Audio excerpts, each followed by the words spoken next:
Doc, ito na po yung unang pasyente niyo po. Upo po kayo. Sit down, please. Sit down. Ano ba problema? Dok, sumasakit ba yung tiyan ko dito? Ano po kaya to? Sumasakit ang tiyan mo. Opo.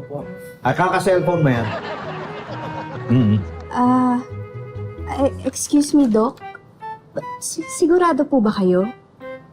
Sigurado ako. Why are you asking? Kasi Doc, parang ang layo naman po ng diagnosis ninyo sa symptoms ng pasyente. Teka.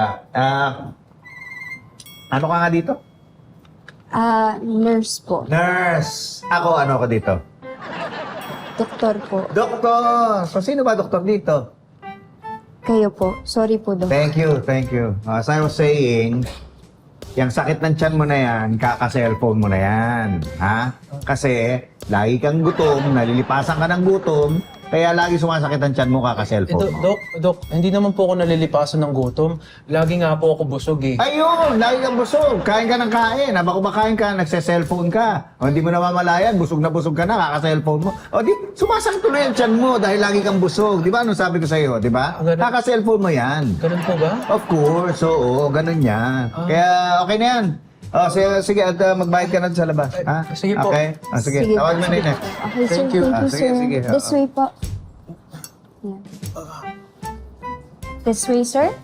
Hello po, Hi, Doc. Opo, anong problema? Doc, ano po, may rashes ako sa likod. Kaka-cellphone mo yan. Oo.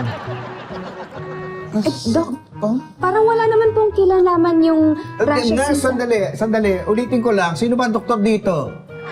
Exactly.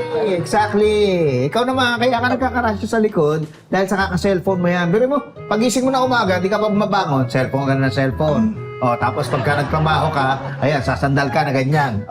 Cellphone ka pa rin na cellphone. Tapos anong ginagawa mo, pagkakain ka, sandal ka pa rin, cellphone ka na cellphone. Puro ka cellphone. Ayan na, sumasakit, nagkakarasyo ka sa likod. Hindi naman po siguro, Doc, kasi nabasa ko po, baka po allergy po ito doon sa kinain ko pong cellphone. Nabasa mo?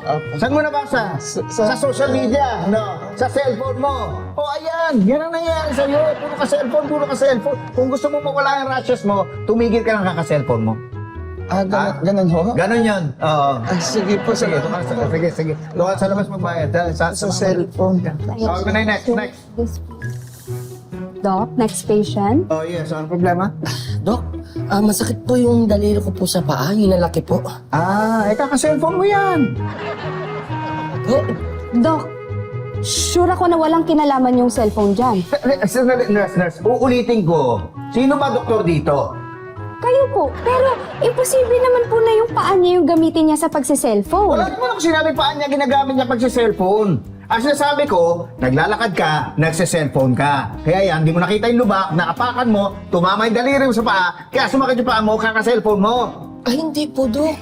Hindi po. Hindi? Masakit po yung sapatos ko sa paa kasi... Bakit masikip? Ha? Kasi umorder ka ng sapatos online. Mali yung na-order mo size. Kaya yan tuloy, sumasakit yung paa mo dahil sa kaka-cellphone mo. Kung gusto mo mawala yung sakit ng paa mo, tumigil ka ng kaka-cellphone. Yun lang yun! Yun po yun. Yun! Sige na. Thank you po. Marami akong ginagawa eh. Sabi pa ibang pasyente. Tumawag ng Extension na po pasyente. kayo, ha? Sir. Pasok. Opo. Ano nang problema mo? Ano po Dok, sumasakit po yung mata ko, tsaka yung daliri ko sumasakit din, parang naninigas. Tapos nahihilo po ako. Ay, Doc! Yan! Sure ako! Hindi ako kontra sa inyo. Malinaw na yung symptoms niya ay dahil sa pagsa-cellphone niya. Klarong-klaro yun, Doc. Anong cellphone? Wala naman siya cellphone eh. Po? Alam mo, sumasakit ang mata niyan sa kakasilip sa cellphone ng iba. Tapos yung kamay niya, yung daliri, sumasakit dahil nakikiswipe pa siya doon sa may-ari na cellphone. Kaya pinitik yung daliri niya. Tapos nahihilo siya dahil binatukan siya ng may-ari na cellphone sa pakikialam niya. Ay, Doc, para naman nag-iimbento kayo. Parang imposible na yun yung mangyayari. Ay, anong imposible? Tama siya, yun nga mismo nangyari. Oo nga. Bakit nangingialam ka? Sino ba doktor dito?